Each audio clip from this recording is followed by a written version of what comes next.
Hello, this is Dr. Paul Cottrell, and I'm going to be doing a video that's on freedom of speech and the crazy stuff that's going on in campuses.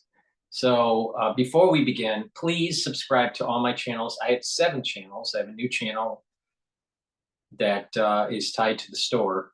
So please subscribe to all 7 channels. So that's 4 channels on YouTube. Links in the description of this video. I have Brighteon, Bitchute, and Rumble. Please also be a paid member on my Patreon channel and help support my news coverage. That way, my content's free. And if you're a higher tiered member on Patreon, you'll be able to get access to my video lectures on immunology and pulmonology. You can also donate on my store, the-studio-reykjavik.com. Links in the description of this video. Click the link and donate on my homepage. You can donate through Stripe, PayPal, and buy me a coffee. You can also follow me on GETTR, Facebook, and X. And you can follow my work in audio format on Podomatic and Apple Podcast. With that, let's begin with the freedom of speech. I want to start with, there's a bill that's being pushed in Congress dealing with freedom of speech, and trying to demonize anyone that says anything negative about Israel or says something negative about Holocaust or certain things in the Bible, right? So here's my take being an American citizen.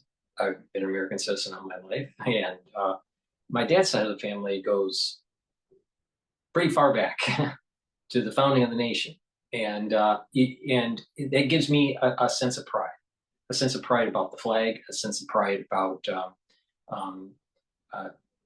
many generations serving the country honorably.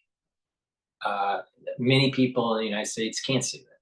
All right, they either don't have a pedigree that goes back far enough, or they ran away when the country was calling for service. Unfortunately, there were many people that don't, especially today, that have this lost concept of God, family, and country. All right, so this is more in the vein of country, right? So I'm against even being an American citizen that's Jewish. I'm against this anti-Semitic bill that's being pushed in Congress. Why? Because our First Amendment needs to be protected, and that foreign nations, even foreign people, feel that certain speech is negative towards their cause or towards their thought process. Freedom to express, freedom, as long as there's harm isn't happening, property isn't being damaged, but the freedom of the exchange of ideas should be held in high regard and be protected by our constitutional system. Now, here's the rub. Yes, there are things that are being said and propagated, on social media and in the news and certain news networks like Al Jazeera and stuff, where I would say is anti-Israeli. All right, in some cases anti-Jewish, anti-Semitic in some cases, but not always. But the thing is that, like the Supreme Court has said in prior cases,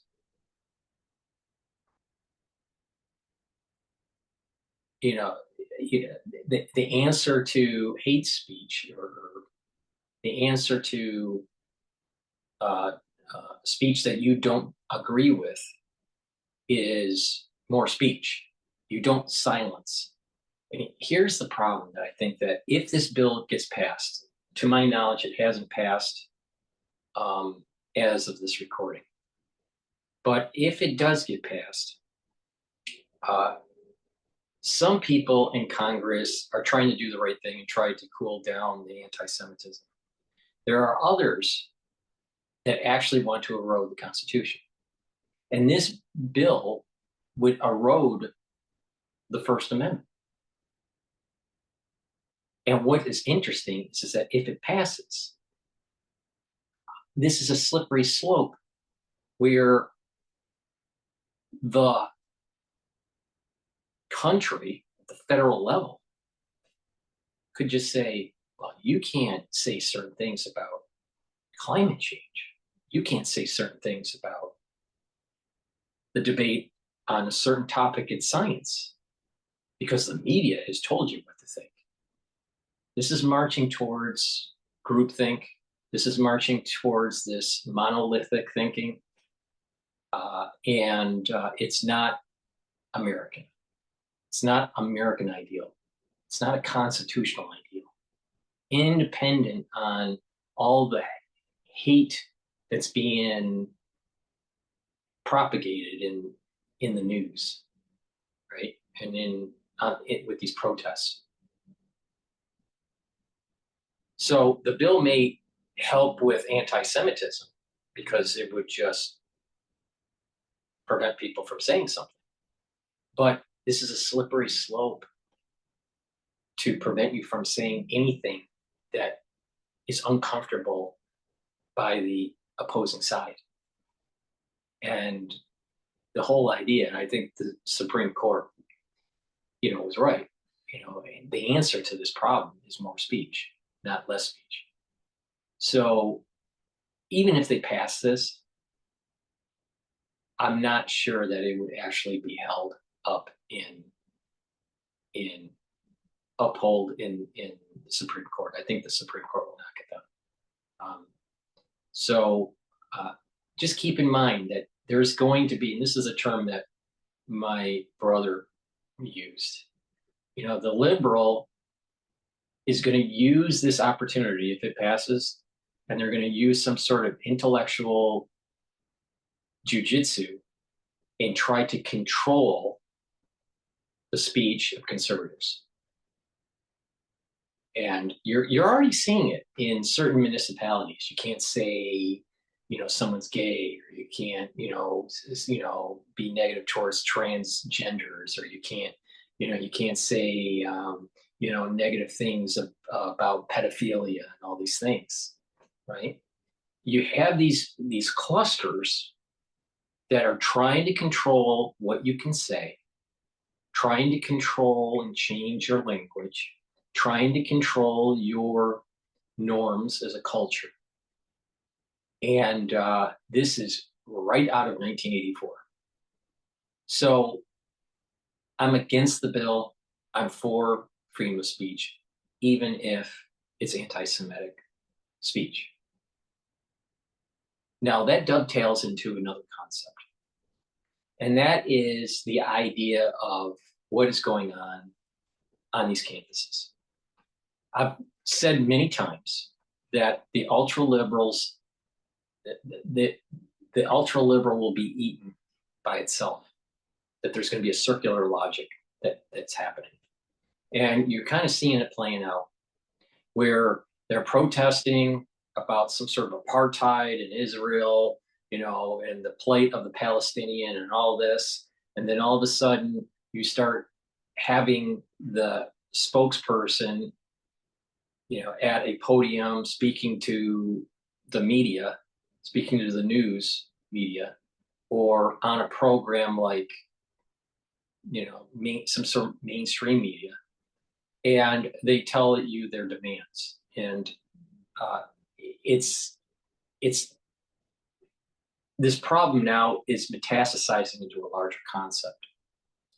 It's not just, quote, the apartheid, in Israel, and the plight of the the Palestinian and all the war crimes that Israel is doing.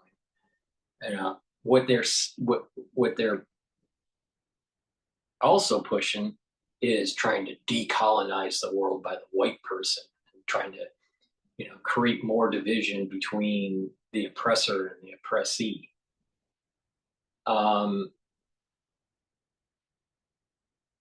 This is moving into, it's slowly snowballing into like a reparations apologetic thing that's going on. And the United States and England are going to be, the UK are going to be hit hard with this apologetic stance from these protesters. All right.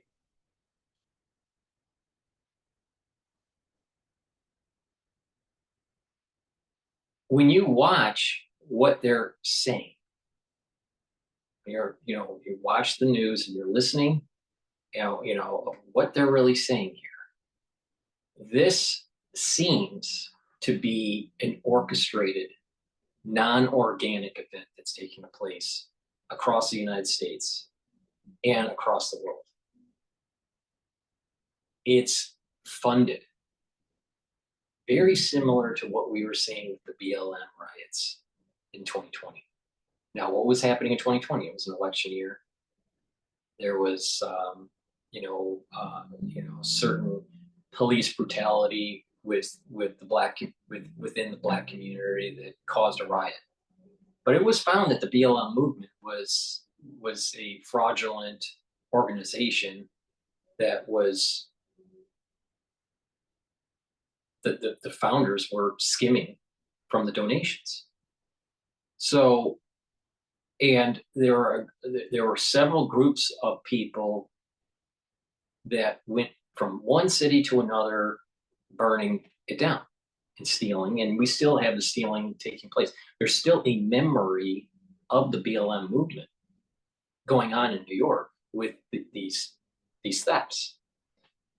What is happening, and Cash Jordan, I think, has covered this the best, is that because you have the lack of prosecution of these thefts in New York and other epicenters, there's an emboldening mentality from the thief to get these items, and now a black market is being set up where they're selling this stuff on Amazon. There's an e-commerce black market that's going on where the supply is very cheap and they make money by selling it on the black market through the e-commerce channel. So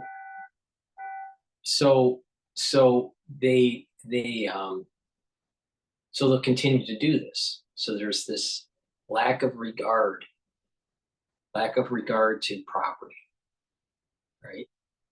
We are losing civil norms as we are seeing these protests starting to unfold. Now, some of these protesters seem to be professionals, non-students, not part of the student body, and they're going around and coordinating, funding, orchestrating these protests. Now, let's get back to the freedom of speech. Since I laid the foundation of this kind of situation that we're having in the United States.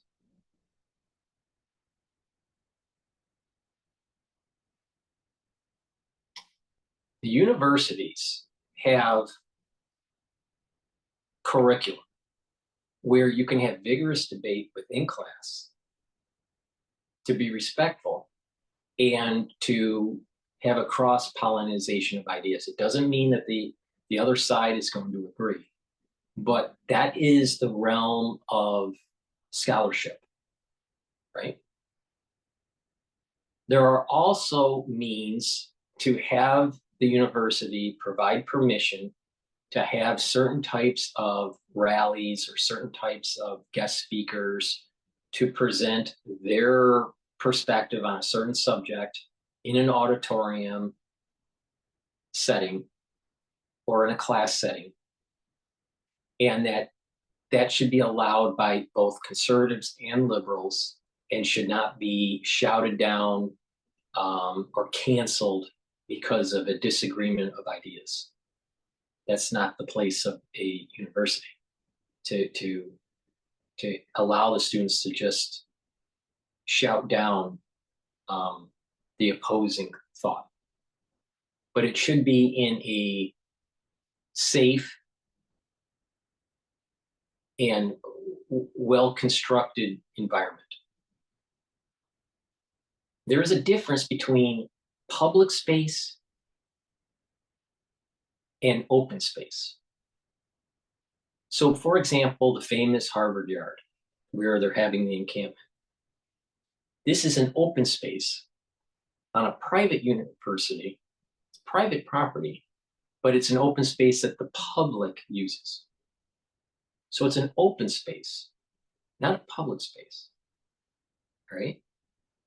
But public people can use it, are allowed to use it. But the university can decide no more people from the outside of the university establishment could go through the Harvard Yard, and all they have to do is close the gates or prevent people from coming in with the security guards. All right. So there isn't a right to protest in the open space. There is nothing wrong for a student or a group of students or a student organization to protest outside of the university. No one's stopping them. What the students want is a safe haven where they can play this arbitrage of security, inside security of the university, and the municipality police department. And they play this arbitrage, and they want the safe space. They're trying to find safe space. Where the university presidents fail is that they are allowing for students to do these things in the open spaces, which is actually against their code of conduct student handbook or university handbook. Students at Harvard aren't allowed to just pitch a tent right in the yard. They're not allowed to do that. But the university is letting it go because it's a hot button issue and they're afraid of something, right? So it's a failure of the university presidents from actually following the code of conduct that a student should be having on campus. And they should dismantle those encampments. One, it can become unsafe. And two, no one's telling the students not to protest about what Israel's doing in Gaza in the Harvard Square, which is off campus. All right. Now, it gets a little more muddy because a big part of Cambridge is owned by Harvard. So you have the campus proper, and then you have all these properties that the Harvard Corporation owns. So it gets a little fuzzy. What is really a public space? But you get the point that you don't have to be in the yard within the gates of Harvard proper to do your protesting. I saw many protests about Chinese oppression with Tibet in the Harvard Square, which is off campus. It's next to the campus, but it was technically off campus. That's a public space. Freedom of, as long as it's safe and it's not inhibiting traffic and all this stuff, it's freedom of speech, which I support. But I don't believe in freedom of arbitrage. I don't believe in the idea that you threaten the university establishment if they decide to take your protest down in an open space on campus. So it's a failure of leadership. It's a failure of leadership at Columbia. It's a failure of leadership at Harvard. It's a failure of leadership at Yale, at Fordham, and UCLA, University of Texas. There are probably about 40 different colleges that are having the problem, or universities that are having the problem at different levels, but there are about 6 big ones that are happening. Columbia is definitely one of the bigger ones. What is interesting, there are 3 campuses for Fordham. One campus is in Manhattan, the other one's in Rose Hill, which is the one I went to in Rose Hill, and for my pre-med. And there's also a campus, I believe, in Westchester. So, but the thing is the Lincoln campus, which is in Manhattan, which is where the law school is, that student center was overrun by protesters, and shortly after they pitched tents, and then there was, I think the next day they were given pieces of paper to disband and that they were going to be suspended. So that was the right approach. Now I haven't been following what's been going on with Fordham University, so I'm not sure if it's escalated or if it's died down. I haven't been following it. But that's the right approach. The moment that it starts, you shut it down. It's an open space, but it's a private space. And that these open spaces should allow for serenity. These open spaces should allow for students to meet with their friends, or go from one class to another, or rest between classes, right? And converse and meet people. But it shouldn't turn into a free-for-all where it's a gigantic protest. It's not their right to protest in an open space. It's their right to protest in a public space. There's a difference. The university presidents are allowing for this to happen. Now, part of it is that they feel captured, some of them, by these protesters, these pro-Palestinian, pro-Hamas protesters. And some of them actually believe in their cause because of the ultra-liberalism that has permeated through the United States university system. And we've lost conservatism. There's this, what I call the ultra-liberalism. Now, over time, it's going to eat itself. The logic will start to eat itself. You kind of see it with these spokespeople talking about, well, it's beyond just the atrocities in Gaza. It's it's to rectify all the colonization of the white man and all this stuff, right? And it's leading towards reparations. It's leading to trying to demonize a group of people so another group of people get some sort of handout, some sort of freebie. This is like a communist takeover that's taking place.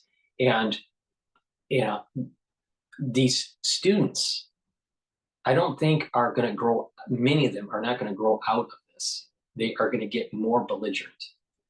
And the risks of some sort of terrorist cell, either within the student body or within the professional organizational, the professional protesting world, or through just flat out terrorists that have come through the border, the porous border, there's a high probability that something is going to happen. Now, would it be at UCLA or Harvard or Columbia, New York? I don't know. And there's also an increased probability of some sort of police brutality on a protester where it may ignite another BLM riot, especially if that person that is hurt is Black. So there's these things that are starting to boil up. Now, in summary, I'm for freedom of speech. I'm against Congress telling the American public what they can say and what they can't say, even if it's anti-Semitic. All right. freedom of speech doesn't mean speech that you can agree with, all right? But it does mean it should be protected by the Constitution. Now, and a freedom to say something doesn't mean that it's not anti-Semitic, all right? But it should be protected. The freedom of speech should be protected. That's more important because of the slippery slope that can ensue here. Because if it's allowed to pass, then you're not going to be able to say certain things and the government's going to come and get you, even though we have a right for freedom of speech. So what they're basically saying is that they're trying to rewrite the Constitution slowly. We don't want that, even if it hurts the feelings of certain Jews or certain blacks or certain Latinos or whatever. Hurts the feelings of gays or, transvestites. It doesn't matter. The freedom of speech is more important. The university presidents need to get a backbone and start pushing back and gaining some sort of control on the situation. They need to be able to instill some sort of civil common ground where it's not destroying property, not harming people, and that there is an open discussion in the proper venue for vigorous debate. That is in the rubric of certain classes, as long as certain people aren't disrupting the class, that means guest speakers on campus to discuss difficult topics without being shouted down. The ones that are shouting should be expelled, and they should let the person talk, right? Because that shouting down and the heavy protesting and the smashing of windows and stuff like this on some campuses usually happens when there is a conservative speaker and the liberal doesn't want to hear it. So those speakers should be allowed to speak, and the ones that are protesting the speech should be shut down by the university, because it's creating an environment of not vigorous debate, and it's creating an unsafe environment. So, and these university presidents, they need to have the respect, instill respect for country. When you have these students taking down an American flag or a flagpole because it's a weekend and the American flag isn't flying, and they put up a Palestinian flag, that is unacceptable, especially if they're getting taxpayer dollars from the American public. All right. There's this reverence of the need to realize, yes, the nation isn't all lily white. The nation has done things wrong, but the nation is a nation that can and will move in a good direction. There's more good about the United States than bad. But these protesters, they demonize it. They lose the affinity to God, country, and family. And so these universities, they need to instill these basic disciplines, these basic foundations, these basic bricks of society. For America to be prosperous, we need more people in our country, the United States, to have an affinity towards God, country, and family. Instead, the ultra liberal is family doesn't matter. They want to kill their babies in utero. They don't want to have family formation. They want to have this gender fluidity issue. They want to have hormonal blockers and all this stuff, and hormonal injections, and cause a lot of problems in development, emotionally and physically. Changing of words and stuff like this. loss of religion, loss of, affinity towards God, independent on if it's Islam, Christianity, or Judaism, or some other religion. Because all religions, I think, in its core, have good in it. Now, there's some debate about the fringes of each of these religions and the validity of them, but that is more of a theological discussion. We're looking at the foundations of society. And when you have an ultra liberal that's trying to lose the affinity towards God, country, and family, they're literally trying to break down society, because those are the building blocks. So our university professors, our university presidents, our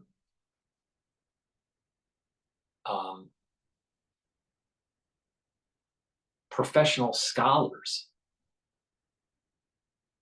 and clergy, rabbinical or otherwise,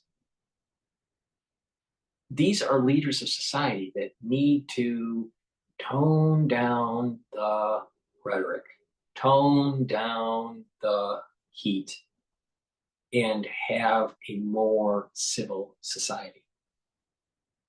Because if we don't, it's going to be helter-skelter. Now, unfortunately, we have leaders that are scared to be leaders.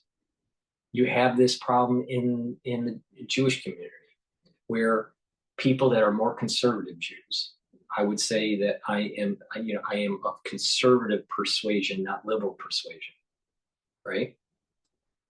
The conservative Jew or Orthodox Jew does not want to call off the liberal Jew. They are afraid that they're going to condemn the liberal Jew and how they think. All right. Most of the liberal Jew doesn't follow precepts of the Torah. Most of the liberal Jew, is orange man bad, abortion good. Most of them want a two-state solution that does not go back to the biblical boundaries. Most of them don't want the temple to be rebuilt. The liberal Jew I'm talking about. And the liberal Jew, we have a term called Yiddishkeit.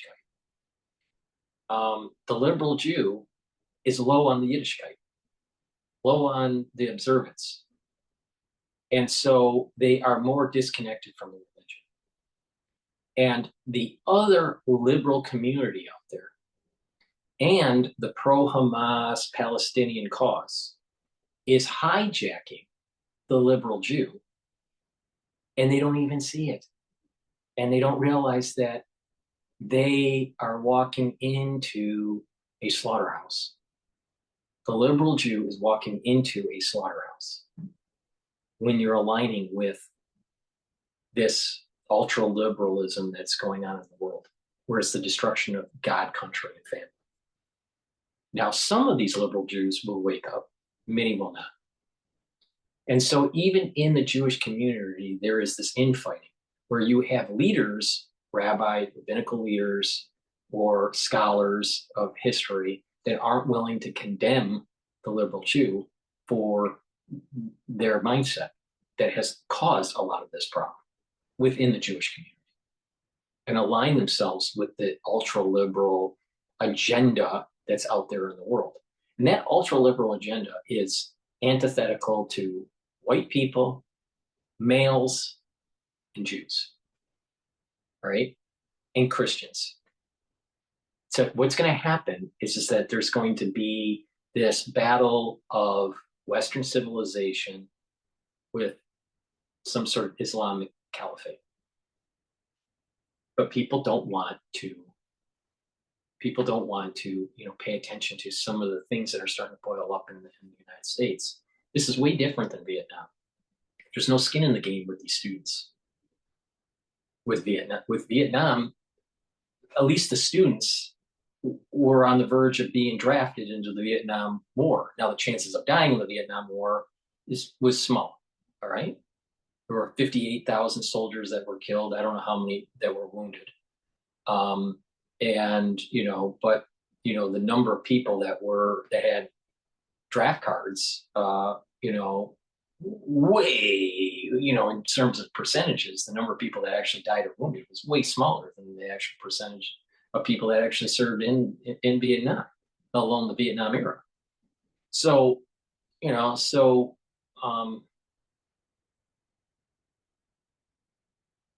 it would be interesting. I don't know what my father thinks about this. He has dementia. He's in a nursing home, and he can't talk. And he doesn't convey. He's almost kind of a vegetable, but it's hard to know what's there, right? He's pretty far gone with his ischemic dementia. But he served during the Vietnam era. He served in Europe. So he wasn't in Vietnam, but he served during the Vietnam era. And when he came home to Detroit, he had to go through the riots. And because he was dressed up in his uniform coming home off of a bus, there was this oh, you're a baby killer, or you're a bad person, because he was in the army.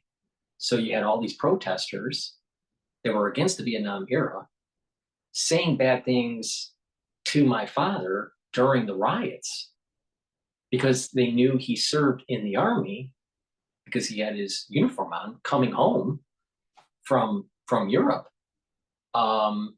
And he wasn't even in Vietnam. He was in Europe, So so it would be interesting to see his perspective of what's going on. But my gut feeling is that he would think something like what I'm thinking, is that these students really don't have skin in the game, and they're a privilege. They're a privilege because they have safety, they have food security. In relative terms, there's many countries out there that don't have food security, and there are many countries that are war torn. The United States is not war torn, and it has food security. There are pockets of people that are having problems because of socioeconomic problems, but it's not like famine in Ethiopia, because most of the people that are in these situations, most of them are obese. So in the United States, so there's an awful lot of fat to burn off, before you have an Ethiopian kind of starvation crisis in the United States. So there's a privilege kind of aspect to this protesting.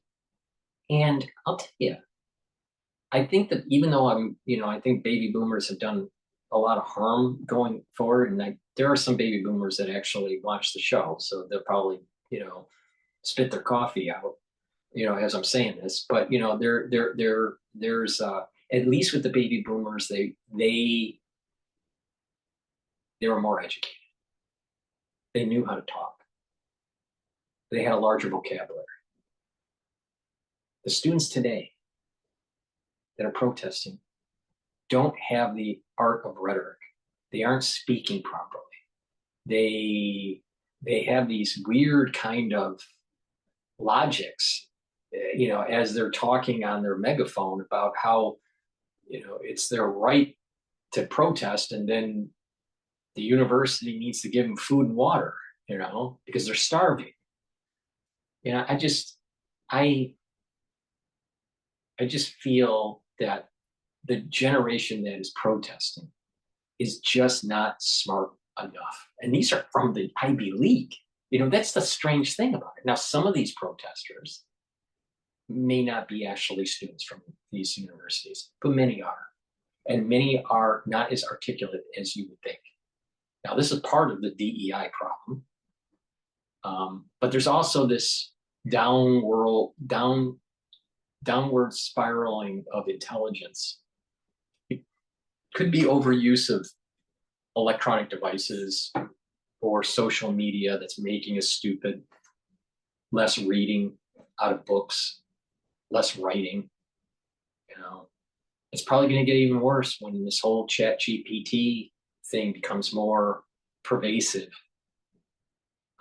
in academia, especially students that are in, let's say, elementary school now, how they traverse into adulthood and through the universities. How creative will they be? Will they be able to write? Will they be able to read? I'm not so sure, even at the Ivy League. So there is kind of, I would say that the protesters during the Vietnam era were a little bit smarter. Plus, they had skin in the game. These protesters, literally, you look at them and you think that their brain is Swiss cheese, and they don't have any skin in the game at all. So there's a high probability that this turns into an Occupy movement. How it morphs, I'm not sure. Probably in New York, it would morph, in a similar way to, the Wall Street occupation and Zuccotti Park occupation.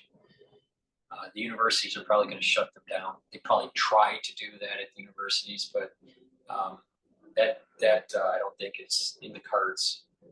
Now, the question is this: will the professional agitators, the professional protesters, be able to accrete enough people to actually do an Occupy movement in New York and other cities in the United States? And how this will morph into some sort of reparations, decolonization, kind of rhetoric. Wall Street's all bad too. And so there's this problem. And if Trump wins, there's two big events that possibly can happen in 2024. If Trump wins, the ultra liberal is literally, their head is going to explode. And then the larger world is going to have the fear, and others will have the awe of God when the red heifer is sacrificed. It will be one of the biggest events in human history in the last 2,000 years, because it hasn't happened in 2,000 years. And because of social media and because of 24/7 news, it's going to be broadcast around the world and televised and streamed is the new term,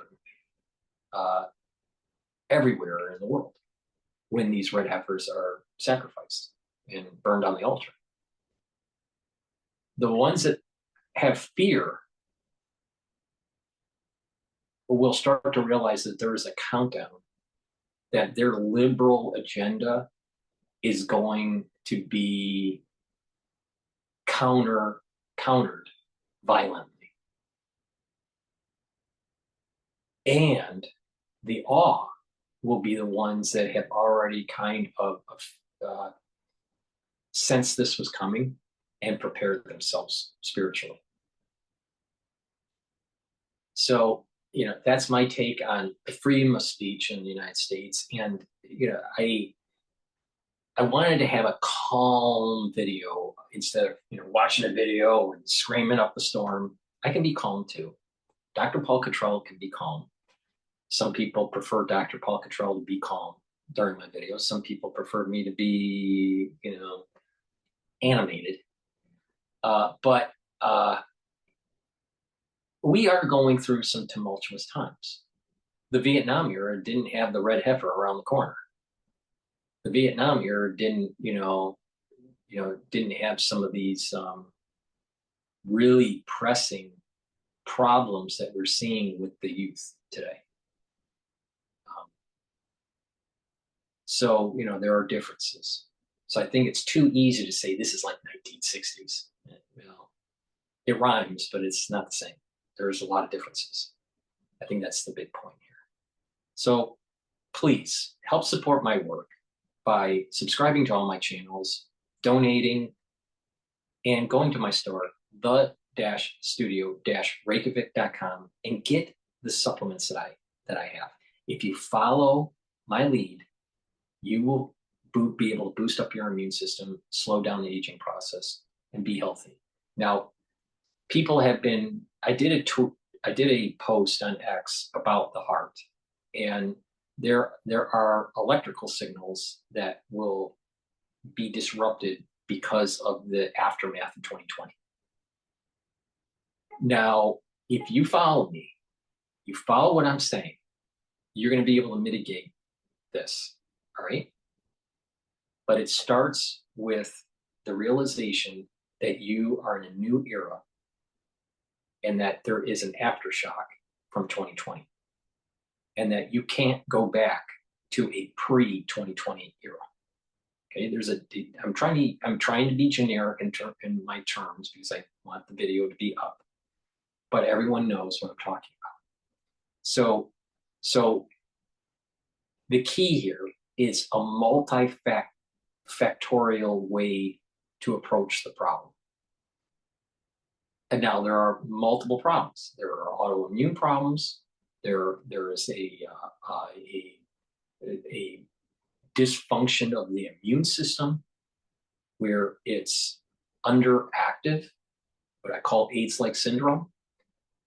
There are cardiovascular problems, there are clotting problems, there are dementia problems, there are multiple organ system issues at a chronic level, which we would classify as long COVID.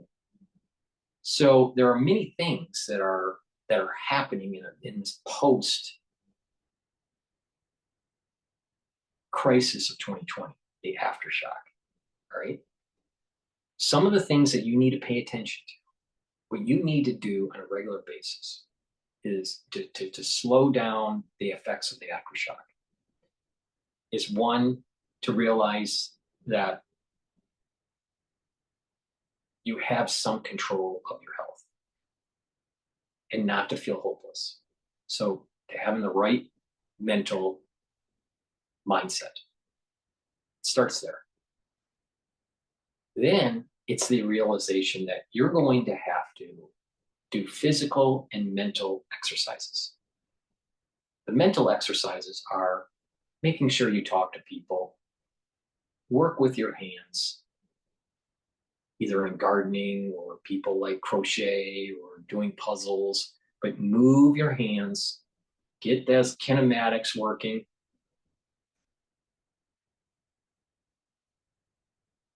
Building things, cooking, working with your hands is going to be important.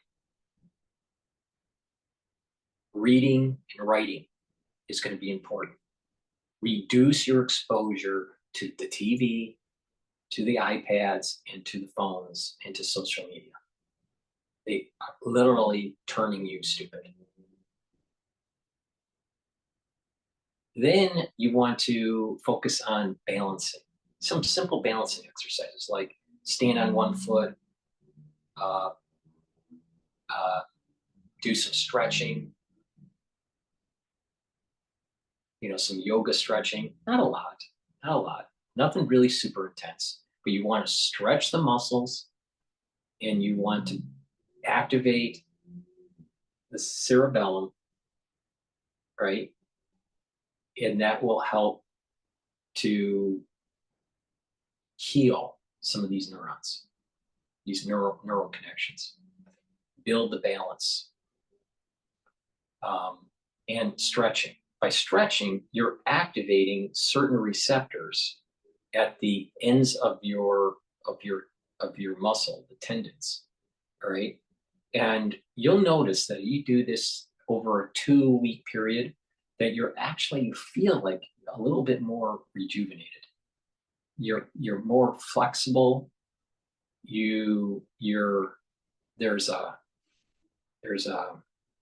There's a rejuvenation you feel. If you don't exercise, you don't stretch, especially stretching on a regular basis, you feel cramped, may pull a muscle more often, and then there's a downward spiral to let the muscle heal and all this. So you want to stretch, all right? Simple stretches. You don't have to get too complicated. None of this is complicated, just simple stuff, but you got to do it every day. Then walk. The more you walk, the better, all right? most people can't do like a 6 to 8 mile walk a day. But if you can get a 6 mile walk a weekend, per week, or an 8 mile walk in once a week, that would be great. All right. But walk. If you can walk, if you have a problem because of joint pain or because of obesity, you can't walk that much, pulmonary dysfunction or whatever, try to do just a mile. If you can't do a mile, do a half a mile. Do whatever you can and then build slowly up. All right. But the idea is to walk. All right. And to do a little bit of resistance training. Not a lot. I don't want you to be a bodybuilder, because if you become a bodybuilder, you're going to probably put too much pressure on the heart, right? And you're going to have to let the heart heal. It's going to take 5 years to heal the heart. Okay. So if you think that you can just, run a marathon and all this stuff, yeah, you seem fit, but what's happening is there's inflammation that's taking place, and it takes time for it to build up. And if it builds up in the right area, the electrical signals, see, your heart, when it pumps, it's through an electric signal. And if your heart is, quote, healthy, it goes through the SA node and the AV and the His and the Purkinje's fibers, right? But there's this wave propagation that takes place. And not only is there a wave propagation through the electrical system of the heart, but there's a wave propagation through the actual muscle, in the myocardium. And that wave propagation will bounce back. So you have this electrical signal that's contracting muscle, and that that signal for contraction will propagate outward from the Purkinje's and then back inward. Right? So there's a rebound. So what I call the forward movement and the rebound. Now, when you have inflammation in the heart in certain areas, and this is why some people may not be affected, and there are others that are heavily affected. And it may take more time for them to get affected. But the thing is that if it's in the right area and it doesn't allow for the forward propagation and the rebound within the myocardium, then your heart is going to start having arrhythmias. In addition, if there's enough damage within the heart, you may actually have a signal blockage. And there's different types of blockage. All right. So you have to realize that it's about inflammation, and you need to let the heart heal, and you need to let the inflammation go down. So that's why it's about a multi-pronged approach to keep your body in parasympathetic and not in sympathetic mode. All right. Now, yeah, you could have been exposed to a pathogen or an inoculation, and you're running a marathon and you feel that you're okay. Well, there's a lot of athletes that are doing that, and all of a sudden they drop dead. And believe me, most of the people that are watching my show, I'm sure, is not a professional athlete. All right. So you don't know when this event will happen. And this is the key. You think you're healthy, but you're really not. Let me repeat that. You think you're healthy with your myocardium, but most likely you're not. All right. So just calm down, realize it is in your power to reverse this, to mitigate it. And it's about keeping that inflammation down, and it's allowing the heart to heal. Now, the less inflammation, the shorter the duration of the healing. The more chronic the inflammation, the more it'll be problematic. Okay, so walk. Don't get into these sports where you got your heart pumping at, 100% your max rate or 90% your max rate for a long time. You're going to add to the chances of inflammation and add to the chances of arrhythmias. And if you have this problem that I'm talking about, you will have sudden death. Let me repeat that. If you exacerbate it, you're adding to the probability of having sudden death. And this sudden death, you don't know that it's going to happen. It just happens. And there's not a real good way to really screen for this with standard methods of cardiology. There are ways to screen for it, but it's not standard protocol. All right. So what do? Walk. You can do a little bit of exercising to get the heart rate up, but don't do too much of it. You can do a little bit of spinning, maybe a little bit of stair climbing, but don't get to this like you want to be an athlete kind of shit. If you have a child that's in sports, get them out of sports. Get them out of sports because you're adding to the probability of them having sudden death. Now, you can take the risk and hope that everything's going to be fine, but they may be fine through high school. They may be even fine halfway through college, and then all of a sudden they drop dead on the court. So you want to take that risk, or would you rather wait for 5 years and way lower the risk levels way down? So if they're in elementary school, waiting 5 years is not that big of a deal. If they're an athlete, and they're getting into college, it's problematic, especially if they're on an athletic scholarship. Is it worth taking the chance? I don't think so. But you make that calculation. I'm just telling you what can happen. So but you need to be active. I'm not saying to be inactive. You need to be active, but don't be overactive, low intensity, all right?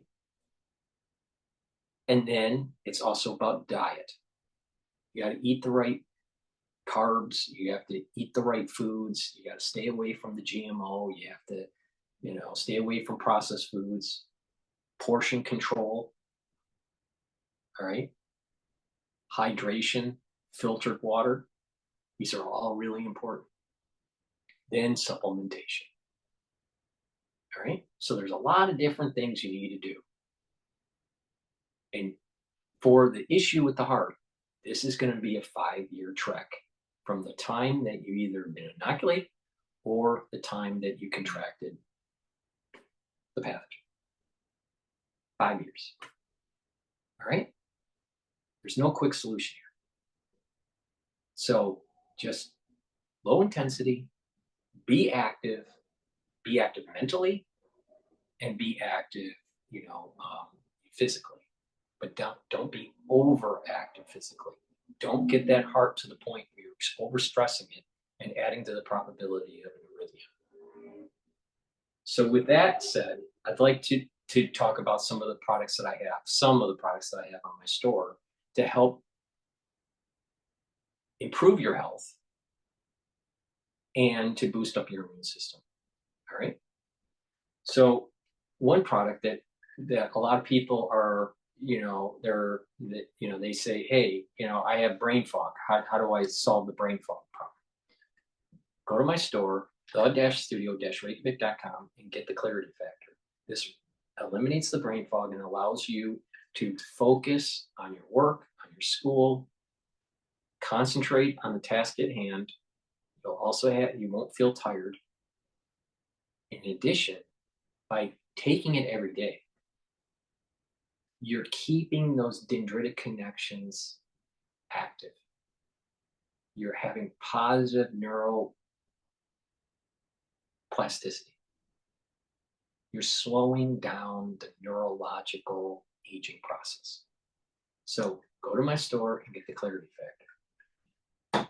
There are a lot of people, especially, with the long haulers, they have sleep problems. They're worried about, even if you're not a long hauler and you're just worried about life in general, the crazy liberals that are destroying America, you need to get sleep.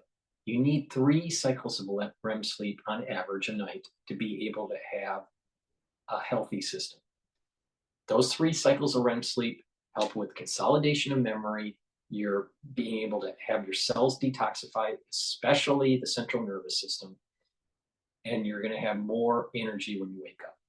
So by taking the good night formula, take it every day if you're not getting the 3 cycles of REM sleep. This will improve your detoxification, your natural detoxification that takes place during the REM cycles. It has tryptophan and melatonin in it, so please go to my store and get the good night formula. There are other individuals that say, okay, I want to, kind of help with slowing down the aging process and improve the health of the cell. Resveratrol will do that. It will get rid of senescent cells, which are cells that stop dividing, that just build up garbage. And it's an antioxidant, so it'll help to reduce free radicals. Take the resveratrol and add it to the anti-aging protocol. It also helps with mitochondrial health. Vitamin C, very important for your skin.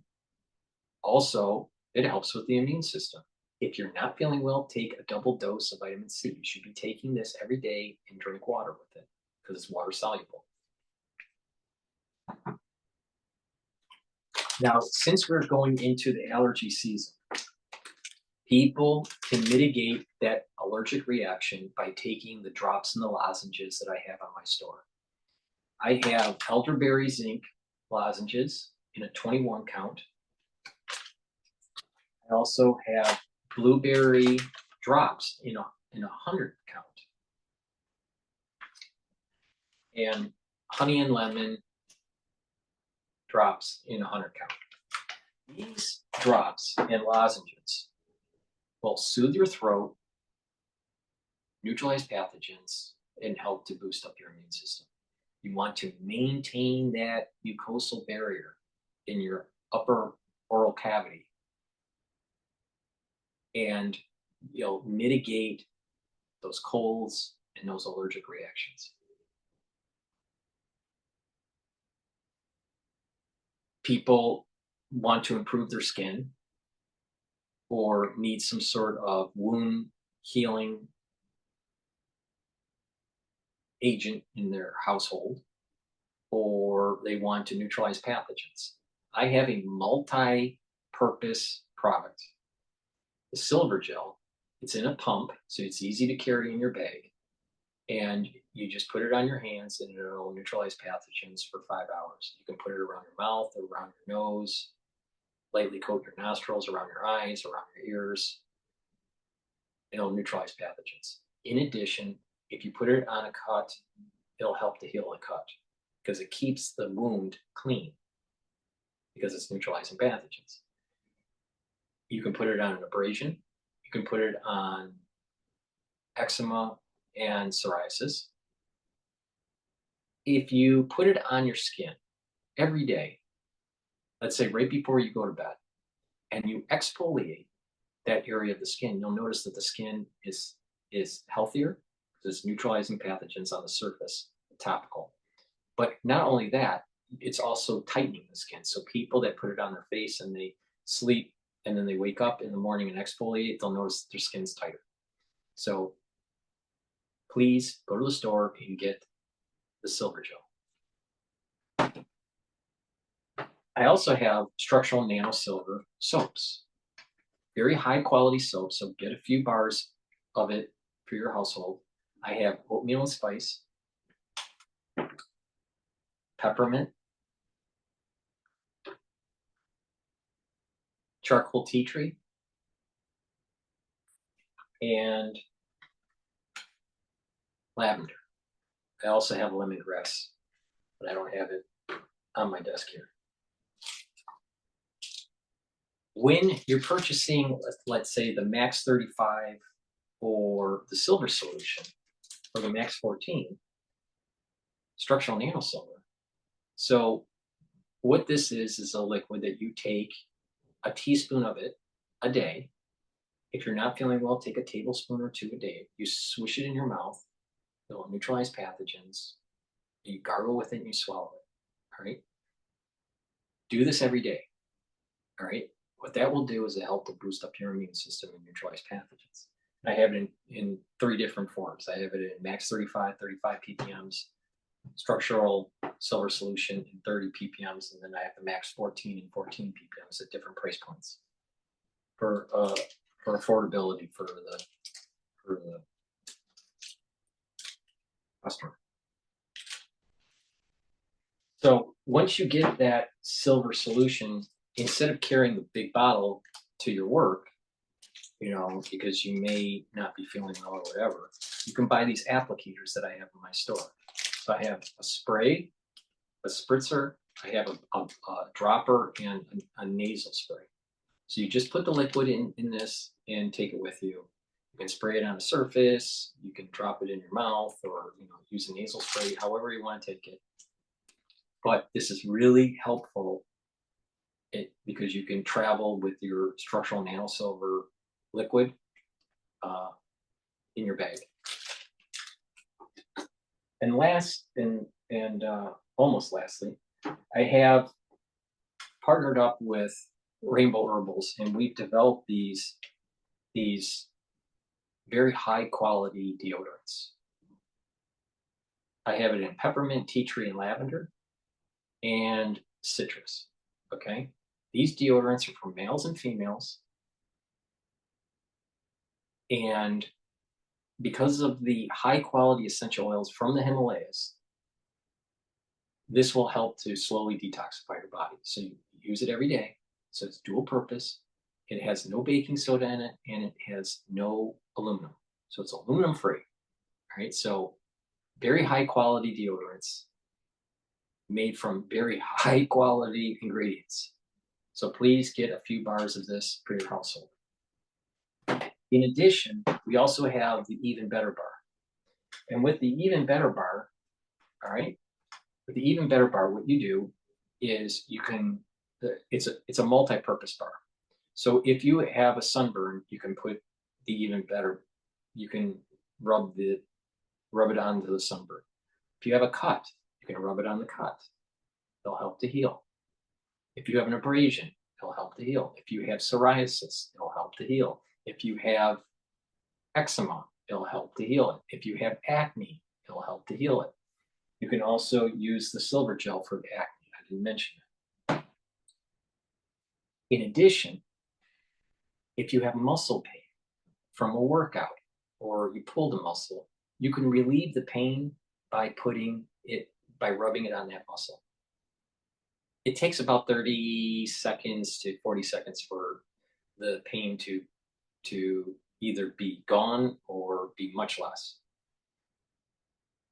Now, you can also use this as a skincare product and do it every day or every other day, but you rub it on your skin, all right?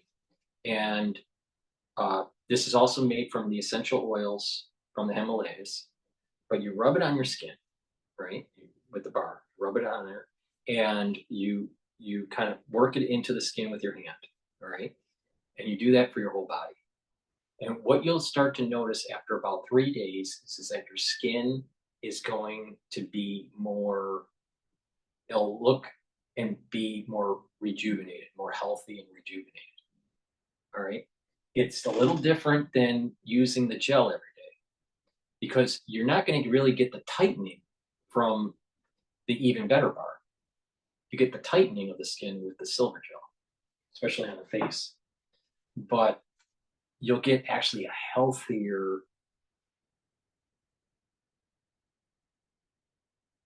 upper level of your skin, and it'll be softer, smoother, and it'll have a kind of a glow to it. Do that. You can do it every day or maybe every other day or every third day, but to do it on your whole body, your legs, your arms, your torso, your face. Now, the longer you have it on your body, the better. So, some people, they'll go to work. So probably the best thing to do You know, and this is for males and females, but the best thing to do is probably do your torso during the day, right? And maybe even your legs. And then at night, you know, do your face, your neck, your shoulders, and your arms. So you can do parts of your body for night application and parts of your body for day application. Instead of, you know, people don't want to look like they rubbed the bar on their face and go to work because, you know, they're, you know, it will be kind of glossy, like a glossy look. So it makes more sense to do it at night for that application for most people. You know, the longer it's on the skin, the better. But you'll see you know, a lot better results, even if you only keep it on for 2.5 hours. So it's really a great product. All right. Very high quality. All right. So please go to the store and get the even better bar, the-studio-reykjavik.com. Again, it's dual purpose. It helps to heal the skin and apply it on abrasions and burns, but also in everyday skincare. Very, very high quality. And lastly, it's really important to bring down the free radicals. And I talked in the previous video about bringing down inflammation. In this one, we're talking about neutralizing pathogens with the structural nanosolvent. The next part of the pillar of the protocol is to bring down the free radicals. Why? Because with free radical buildup, the cell is unhealthy. The mitochondria is unhealthy. And you need lots of ATP to have proper cellular function. So I have C60. I have it in a 2-ounce, a 4-ounce, and an 8-ounce configuration. And what C60 does is it'll neutralize those free radicals and help to boost up your mitochondria. I have it in three different oil types because C60 is lipid soluble. All right. So you can get it in MCT coconut, extra virgin olive oil, or the avocado oil. Again, I have it in a 2-ounce, a 4-ounce, and an 8-ounce configuration. If you get the 2-ounce, take a dropper of it a day. All right. Most people get the 2-ounce because it's more affordable and it lasts a little bit longer for them. It's better to take it every day than to take a lot of it and then nothing. Right. You want to neutralize those free radicals on an everyday basis. If you're working out, you want to take it before your workout. It's better absorption on an empty stomach. What you'll notice is that your recovery after your workout is better with taking the C60 when you take it pre-workout. So get it in the coconut or the avocado. So the coconut, the avocado, or the extra virgin olive oil. Okay. Now, there are some benefits here of this. Now, some people, they prefer coconut because of the taste, or they may prefer the olive oil, or they may prefer the coconut. All right. Now, because they're different oils, the concentration of the C60 is a little different. The highest concentration of C60 will be the extra virgin olive oil. Okay. But some people don't like olive oil or are allergic to it or whatever. The next highest concentration is with the avocado. Okay. Now with the MCT coconut oil, there's a little bit of an energy boost, right? Because of the MCT coconut. So you know, many people take this also because of the energy boost on top of the neutralization of free radicals. So it's a combination of what oil do you prefer in terms of taste, how much concentration you want of C60, right? And if you want a little bit of that energy boost from the MCT coconut oil. On top of it, it's been shown to neutralize certain types of pathogens for the MCT. So please go to the store and get the C60 in the 2-ounce, the 4-ounce, or the 8-ounce. I take a teaspoon of it a day. If you're not feeling well, take a tablespoon of it a day. Now, some people they can't afford that, and I recommend that at least, at the minimum, take a full dropper of it a day. All right, but you get better results with with taking more of it. Right, you would get better results actually if you take a tablespoon of it a day. The problem is that that can be expensive. Like people can't afford that. So it depends, also on your price point here, but your affordability. But the key is to take it every day. All right, because you want to have some concentration of C60 in your system, neutralizing those free radicals. This is many, many, many, many, many times stronger than vitamin C. All right. So there's a very high concentration ability, a very potent ability to neutralize free radicals because of the C60 molecule. So those are the products that some of the products that I have on my store. So please go to the store, take my advice, listen to the multifactorial protocol to how to slow down the aging process, boost up your immune system, bringing down that inflammation, and lowering your chances of cardiac arrhythmias that are from the aftershock of 2020. Thank you for listening. Trust me on this. Just follow my lead. I haven't been wrong. So thank you for listening. Thank you for supporting. Go to the store, the-studio-reykjavik.com, and get the health supplements that I offer.